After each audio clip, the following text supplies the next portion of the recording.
All right, welcome everybody to the Patriot Art Foundation's 2025 Art of Valor. We are coming to you live today from the USS Yorktown in Patriots Point, South Carolina. And behind me, you can see my fellow veterans who have been hard at work painting their masterpieces all morning today.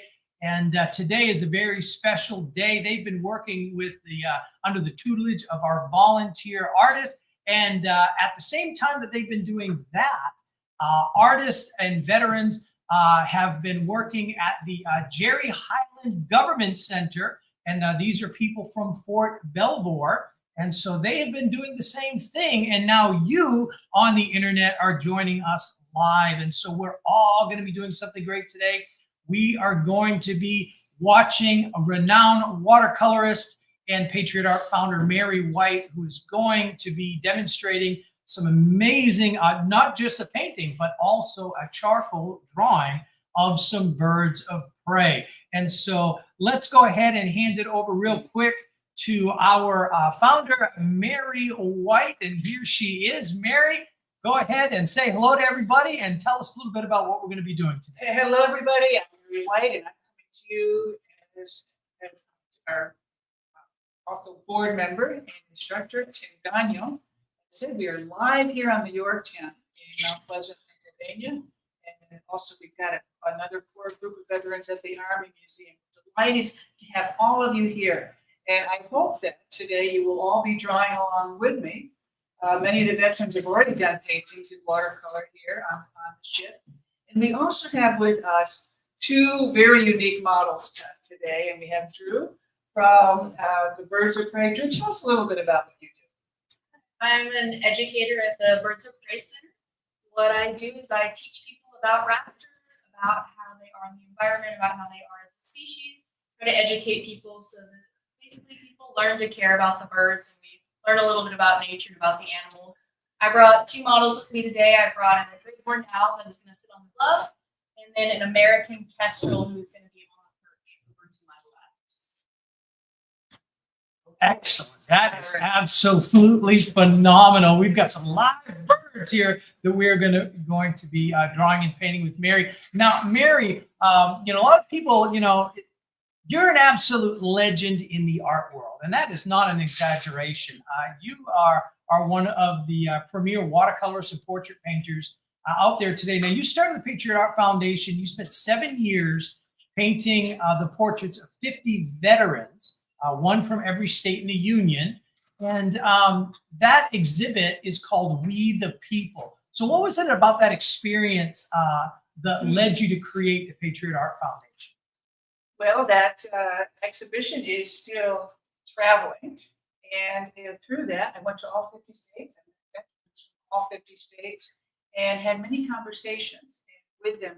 Many of veterans saying to me, gee, I wish I knew how to paint or draw. And I know that as artists, and many of you have many artists here in the room with me today, the great pleasure that art can give us. And there's, of course, increasing medical evidence about the great benefits of participating in art, that it actually decreases stress, decreases, and hello, and also just increase brain function, and even the effects of PTSD and the effects of physical pain. So knowing that, that's why we started the Patriot Art Foundation, teaching veterans like you and all across the country, teaching them how to paint at their kitchen tables. And beginning in January this year, we've got Tim Gagnon here today, who will be doing a drawing boot camp for veterans as well. And all of that is free through Terracotta. Excellent. Well, thank you so much, Mary. Now we're going to let you get started. And so, yeah, you guys that are out there watching, grab your art supplies, grab your papers, grab your pencils, and draw along with Mary right now. And post your pictures. Go on social media, and you can post your drawings. And when you do that post, just do a hashtag, either hashtag Patriot Arts, or you can add one that is called hashtag Art of Valor 2025, and we'll be able to see that. And who knows, you might see your artwork on our social media. So with that, Mary, we're going to take it away and let you just take it and draw. And here we go. All right, so I'm working on our great horned owl right now. I started with a quick little drawing of our kestrel here. So the first thing is, those of you that are drawing along with me, you want to get the overall shape. So here he is, big shape here. Here's where the wing comes down, and he is perched on Drew's hand. On his feet, one is a little higher. I can really see the shape of this wall here. So the most important thing you want to do, whether you're drawing for a painting or just drawing for a drawing, you want to get those big shapes first, little shapes last. So that is what I'm doing right now. I was waiting for his head to come back into that position because if you notice, he really likes to swivel his head left and right. Thank you. And here I'm overall shape of the body in right now. Okay, so now I'm going to move over and I'm going to put on the first washes of watercolor here. So there's the basic shape. I want all of you to be drawing along with me here. So again, think of that big shape first and little shapes last. So you get the details in at the very end. Okay, I'm moving over here to the little drawing I've already done of our little kestrel here. I've just drawn him, waiting for him to get into the right position. So that's one of the part of the sport of painting from life is that things move, and it's a challenge and it's fun. And you just wait for whatever it is to come back into that position, and you remember that shape and go from there. So I'm painting in watercolor. I'm painting upright here. I've got all my brushes here right below me here, and I like to put in those big shapes first, little shapes last. So I've got a variety of brushes here that I use. Put that right there next to the kestrel. And this right there, I'm sure that'll be entertaining. Okay, so our little kestrel has some nice little white marks on it. I want to play that up. So if I make the background a little darker, around and the whites will pop out. So I'm taking a little bit of ultramarine blue and a little bit of raw umber. And I'm going to go around that little kestrel here. I'm going to start my shape at the top. Right around his head. And so I'm going to be chiseling around the shape of the beak there. I'm using just the corner of the edge of the brush right there, painting from the top down here. Right under the breast of the bird here. Quick movement. No, that's just. Okay. So bringing that coloration down, charging a little bit more blue up here. There it is right there. And whenever it looks like you're going to get a runaway, see those bead edges right there? I just touch it with the tip of the brush, squeezing out the water here, there, so that it doesn't run down. And you would think working upright, it would all run down, but then I'm not working too wet. Okay, so let's imagine that our little guy is out in the wild, sitting on a tree branch. And so while that is still wet, I'm going to add in some of the green right now. I'm actually taking a blue and a yellow color. So here are some of the distant leaves back here. I'm painting it right into the wet right there. Let them run down and together. I'll leave behind a few others that I'll come back to later. Looks like it's behind him. And some in there. You see I'm painting quickly here. And right now I'm painting damp into damp. And because I want these to be soft edges that go behind the bird there. And a touch of a little bit of a hint at what will be the branch that he's standing on.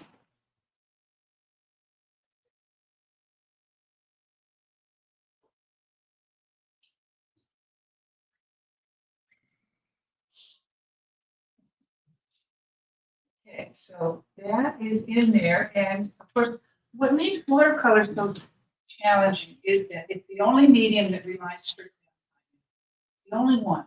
So if I want a soft edge, like foliage or a tree, maybe behind the bird, I have to go damp into damp at the same time. If I want to paint something in detail with a hard edge, that area has to be. So there will be times in your watercolor where you have to just paint in a different area if it's still wet so that you let it dry. And I do also wipe off my palette frequently so that I have a clean mixing area that I can come back into. So I'm going to let that dry. I'm going to go over and do work on the owl. All right. And while Mary is moving over to do that, this is my opportunity to talk to you guys about some of the great things that the Patriot Art Foundation does. Our mission is to help veterans to tell their stories through the visual arts. We've all got stories. We've all got something deep inside that we want to share, and the arts help us to do that. It's a very primal form of communication that really, really does amazing things, both in the artist and in our viewers. Now, we have from drawing and painting classes in VA hospitals to live interactive online courses, our watercolor and our drawing boot camp. I'm going to show you a little bit about what those are like right now. Welcome, veterans, to Watercolor Boot Camp, where we are going to show you how you can tell your own story through art. I'm Mary Whyte. I spent 7 years traveling the country, painting veterans from all walks of life and from every state for the project We the People, Portraits of Veterans in America. And that's where I learned how painting could be a way for you too, as a veteran, to tell your own story. We're going to show you how you can select your painting materials, draw it on the paper, mix the color, paint washes, and create paintings that you'll be proud enough to show your family. I was a combat medic. Army. I hadn't painted in 55 years. Since the 4th grade. I tried watercoloring once, it didn't work out very well. Not as hard as I thought it was. And so what will your paintings look like? Well, they won't look like mine, and they won't look like anybody else's, because there's no one way to paint. There's not a right way or a wrong way.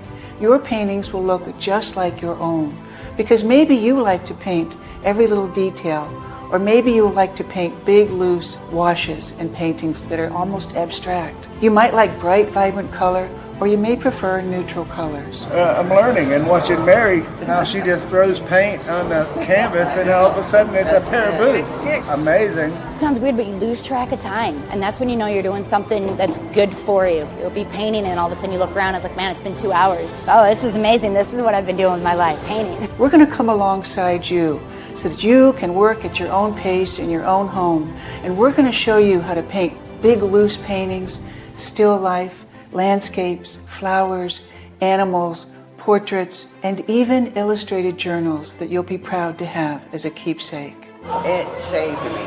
I hit a really deep spot, and it was the art therapy that it pulled me out. I get stressed, that's the first thing I go to. The problem still exists, but it doesn't affect me anymore. We are so proud at the Patriot Art Foundation to partner with Terracotta to bring you these courses. And so now, let's get started.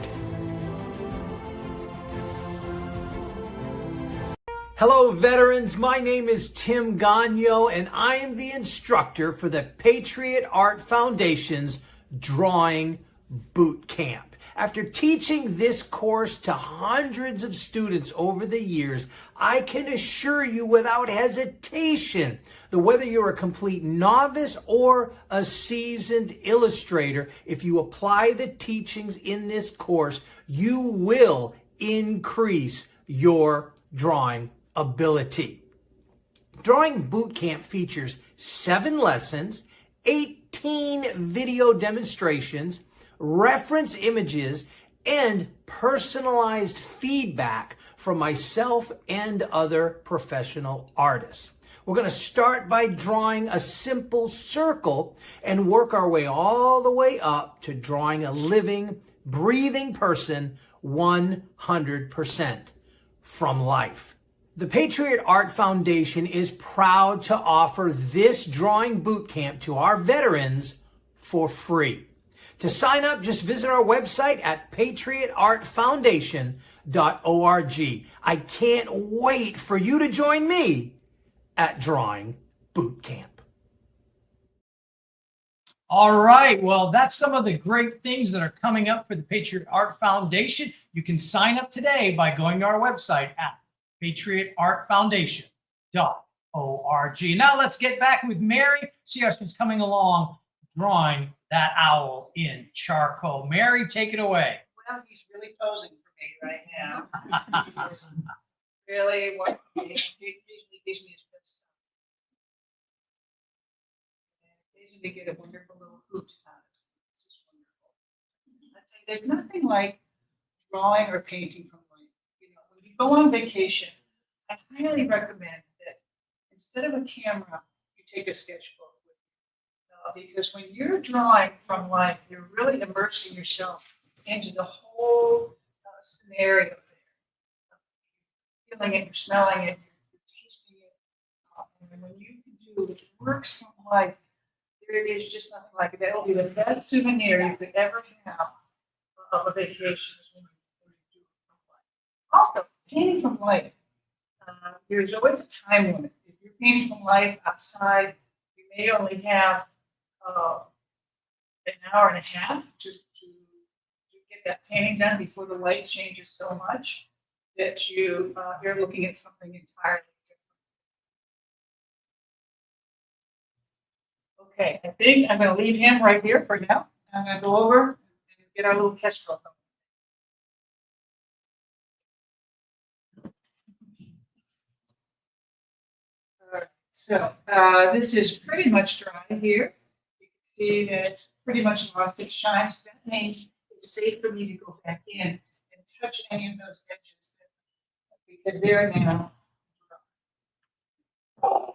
I've got 3 different kinds of brushes I work with generally. I've got a flat brush, which is wide flat, and some of my paintings are really big, and I have even bigger brushes than this in my studio. And then we have this is a round, comes to a nice little point. Really good brush that comes to a good point. You can paint around the highlight on an eyelash. And then I have this brush. It's sort of the blend between the two. And this is a cat's tongue. You can tell by the shape of it in between. So depending on what it is that I am painting will dictate which brush I pick up. I also have other brushes. This is actually a makeup brush. These are great for blending. If I put down something and I want to blend the edges with it, I can use this. And I can also use a toothbrush too for splattering in. If I want to just get in towards the end, a little bit of that texture that we see on our kestrel right here. So I'm going to park this right there next to the bird here. And I'm going to be starting at the top. I generally work top down, because I know that the washes are moving in that direction, and I can keep controlling them that way. So he's got a sort of a grayish little head coloration, gray along the wing, and then he's basically kind of a nice long tan across the breast. So to mix a gray, that's always easy. You could take 2 complementary colors. Here I'm taking kind of a brown and a blue together. And I get this nice little gray color. I'm pushing it a little bit more into blue. It's more of a blue gray. So here it is on top.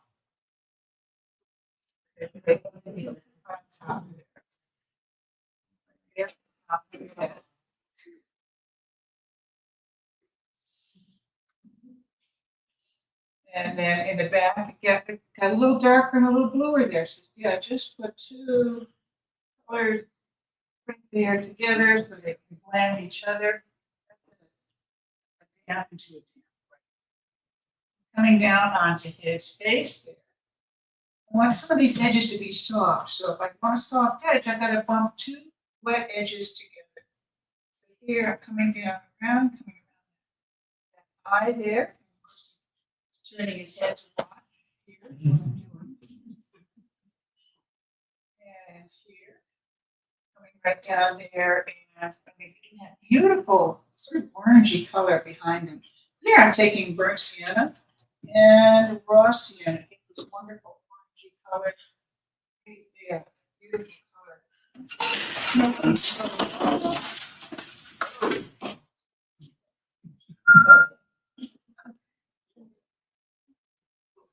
That wonderful orange color. There he is. Okay. Coming now down underneath, yeah, right there. Here's that color. Coming down right under there. Right there. See how I keep the wash moving downhill? And then down his back, it's even a darker brown back there. So the way you darken a color, watercolor, is you use less. So the more water you use, it lightens a color. To darken it, use less color. So here I have as much on water. So see how I'm darkening that brown right there? I'll get back to you. And right down the back here. It's coming down the back, and that is going to go right into that beautiful blue-gray wing. So here I'm painting damp into damp.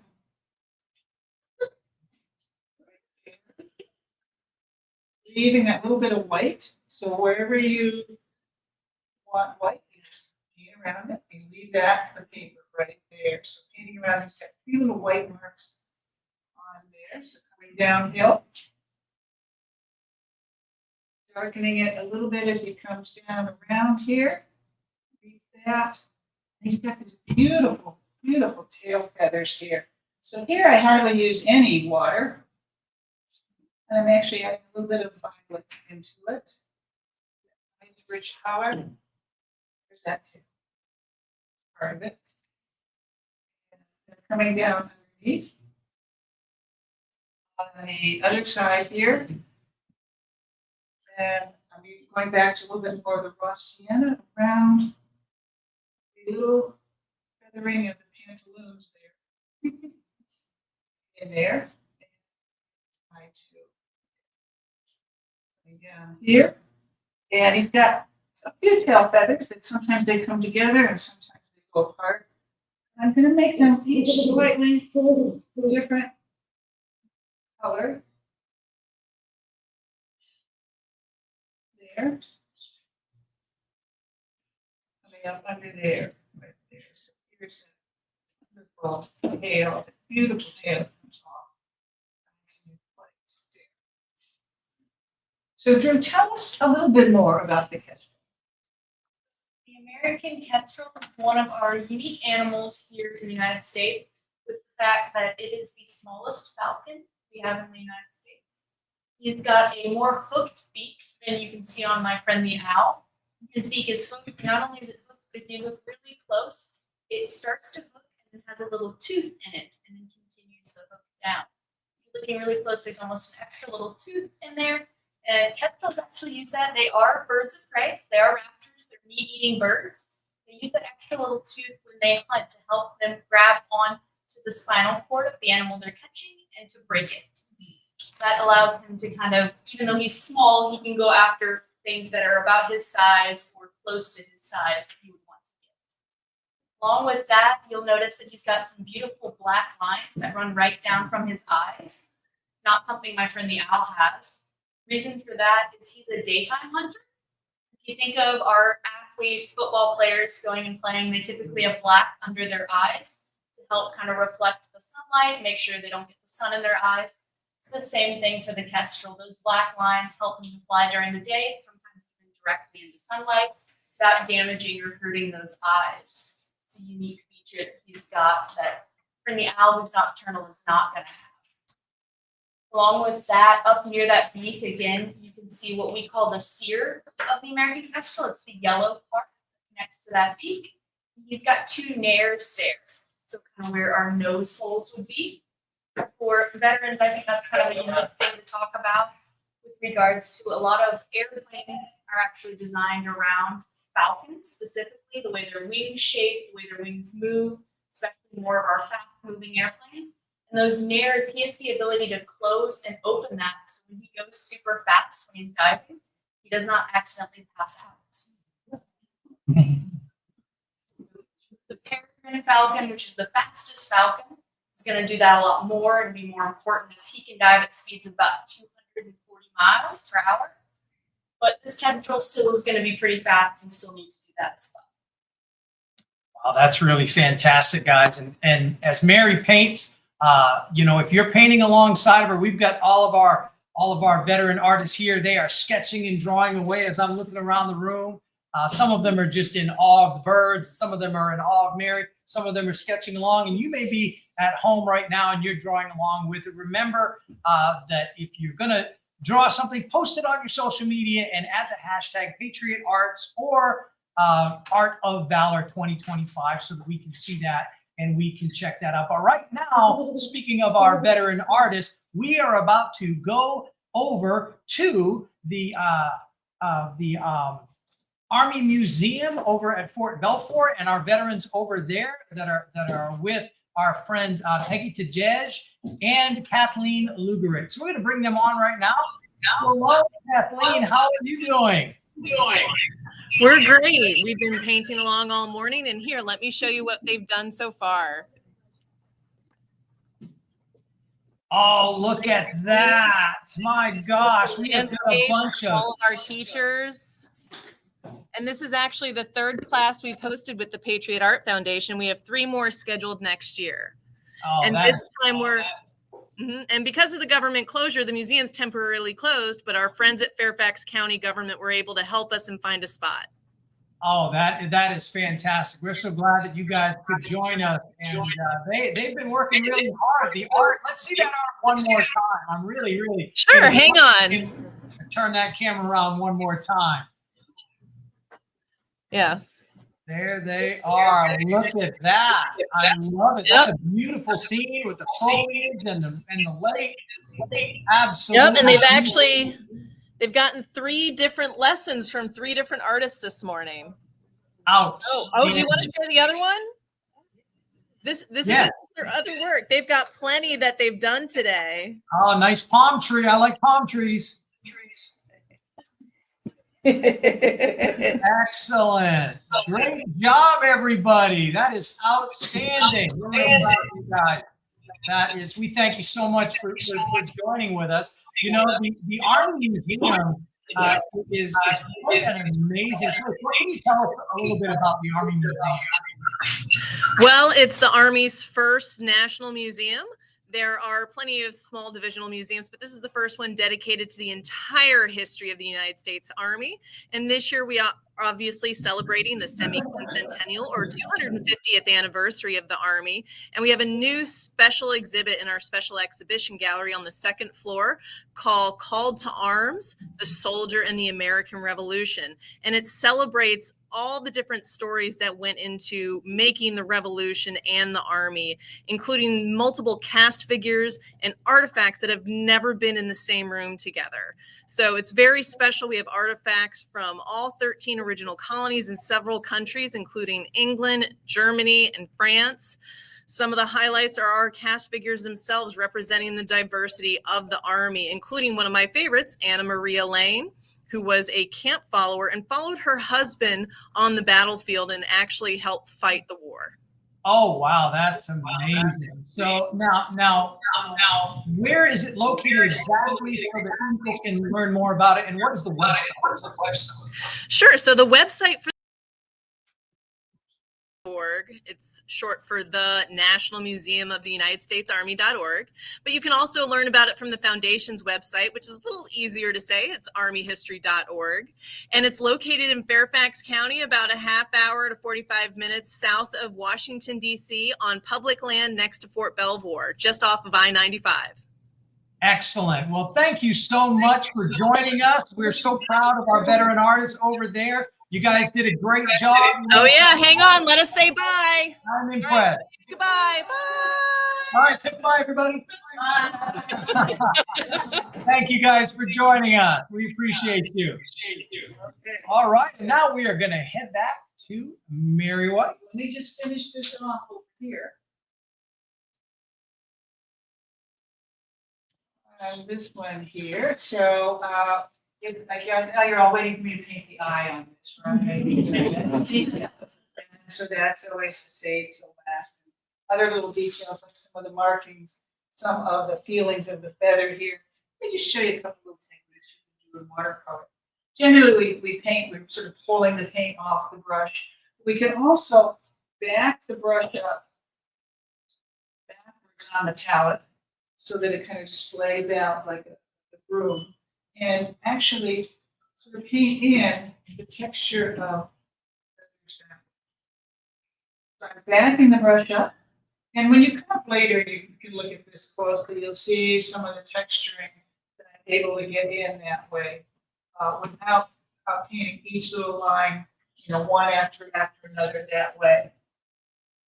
Coming now back up to our model's head here, who is looking right at me, and coming now back around here. This back in here. So this is called a glaze when you're putting over one color over another into there. The beak, again, the light is coming from above here, so the beak is lightest on the top side. And always thinking about which way the light is coming from, because that's what's going to just describe the form here. And then painting the very tip of the beak. Here I'm just making sure that I have the brush comes to a nice point. So I'm always kind of pulling it, rolling the brush towards me. It brings it back to a nice point like this. And then painting the very tip of that beak. It's right there. So I get that shape of that beak right there. I'm coming around the eye there. And then underneath, there's a nice warm color right under here. So that's going to be orange shadow. Here's the shape, and then I come back and I just soften the edge there. So that starts to give the head a little bit more form. So everything goes from light to middle tone to dark. So if I'm thinking about that as I'm painting, that will do it. Now in his eye, both eyes, you can see it more on the owl there, but you see that white highlight in the eye. That is always where I'm going to leave the paper behind. Instead of using white paint, I paint around the highlight that we see in both their eyes. So here's that little highlight that I'm going to paint around right in there. Just using just the very tip of the brush here. Right in there. So I left a little bit of that sparkle of the eye. And then coming down right below the eye, you see that he's got this wonderful marking it's almost like two stripes, but it's not a hard edge, it's a feathered edge. So here, I'm feathering it with the tip of the brush here. See how I've just bladed apart here. And then the darker one that's back, a little further back on his head, right in there. And then I actually just use my finger to kind of ruffle it in there. So I do use my fingers as I paint. It's one of the best tools you can have. Back up to some of these little striations on him. These are some of the details in the word there. And then he's got spots coming down on the breast area. Wonderful little spots there. And I don't like them all the same. I try not to make them all evenly placed on, so it doesn't look like polka dot wallpaper. And then coming down now towards his feet, the legs have the light side and the shadow side. So I've already got the light side painted in. And so now by just running my brush darker color along the shadow side, you can give the illusion that there is light on the feet there. Right there. And then with the toothbrush, I can also get some of the texturing of the bird that way by running my toothbrush in and just flicking right there on the brush, and then I just remove any that might be extra around him where I didn't want it to go. But that helped to give some of the texture into the feathers area of the brush there.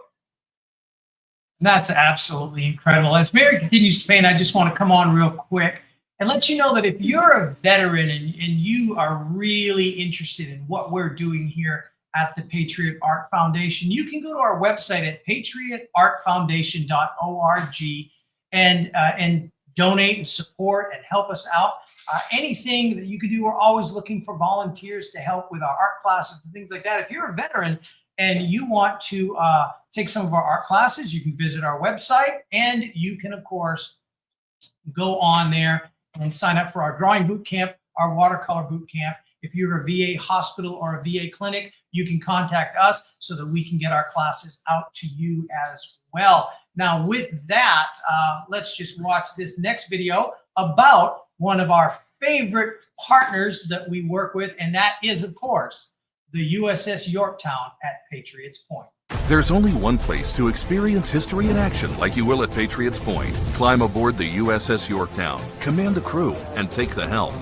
Marvel at her magnificent warbirds. Experience the highly decorated USS Laffey World War II destroyer. Plus, there's the immersive Vietnam experience. Every ticket gives you access to experience all this and more. Ship out with your crew to Patriots Point Naval and Maritime Museum, where history comes alive.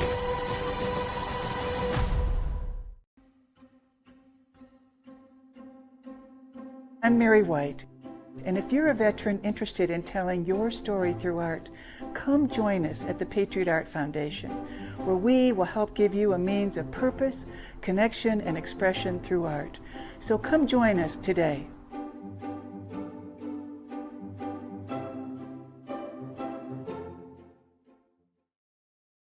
Let's get back to Mary. Okay, I'm just doing the little finishing touches here. This guy. Leaving it really the focus on our bird here. Coloration, what beautiful bird he is. I've never been able to be up this close to either a kestrel or a it's thrilling to be this close to such a beautiful creature as this. Let me go over and just finish the owl. Sketch the owl here. And he's almost in. I've got him blocked in. You can see that I've positioned 1 foot higher than the other, and I try to do that perfectly in all my paintings as far as composition. Instead of having the feet necessarily the same, one is higher. If I'm painting a person, one hand is higher. It just makes it, I think, much more dynamic. And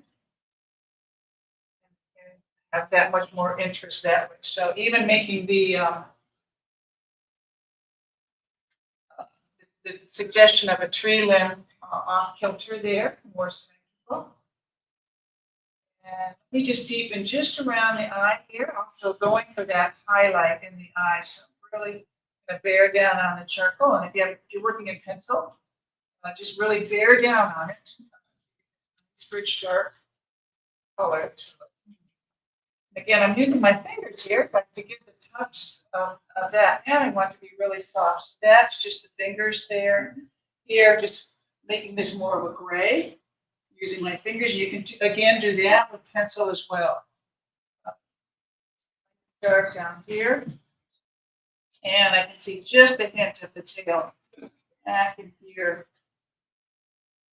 back in there, and the claws. Drew a little bit about the claws. Green owls have pretty unique feet. If you've taken a look at the kestrels, you'll notice that they've got 3 toes that face forward and 1 toe that faces the rear. Where my friend the great horned owl is a little different.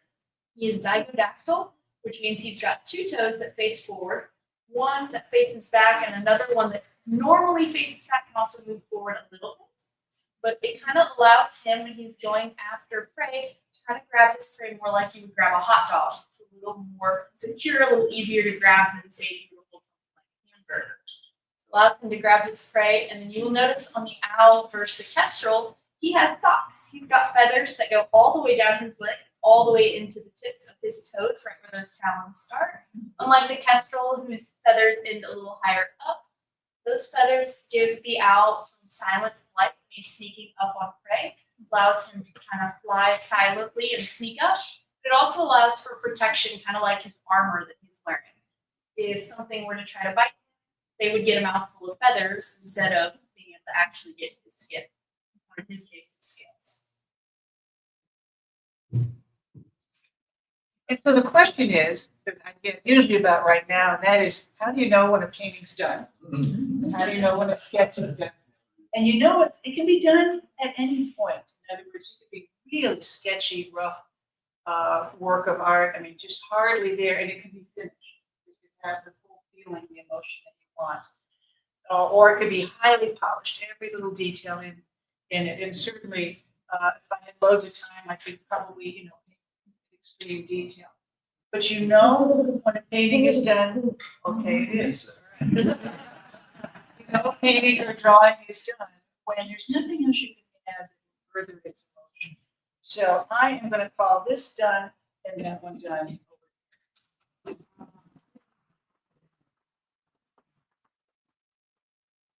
Excellent. Well, Mary, they're both absolutely gorgeous. We have a charcoal demonstration. We have a watercolor demonstration. We have our beautiful bird friends from the Birds of Prey. Thank you guys so much. Now, we would be remiss to not let everybody know about how thankful we are for our sponsors, the USS Yorktown, Fort Belvoir Army Museum, Dominion Energy, Mozo Deli, and Artisan, and of course, our Birds of Prey organization, as well as our art instructors here at the USS Yorktown. We have Carol Welling, Quinn Paro, Becky Taylor, Donna Kiohan, and then at the Army Museum, Karen Norm and Tony Zipfel. So we thank you guys for that so much. And of course, our board of directors, our president, Beth Meredith, our past president, Martha Wagoner, our secretary, Joe Nogle, our treasurer, retired Colonel Michael Greenberg,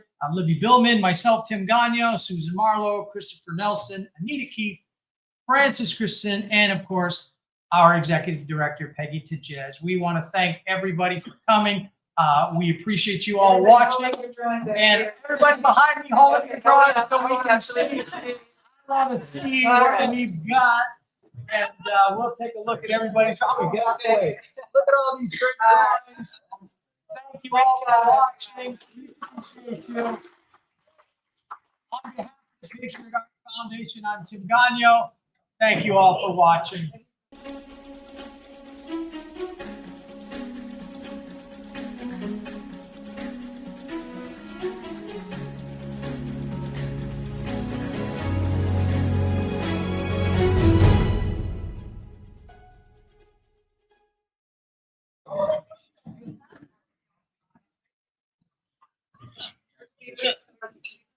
It wasn't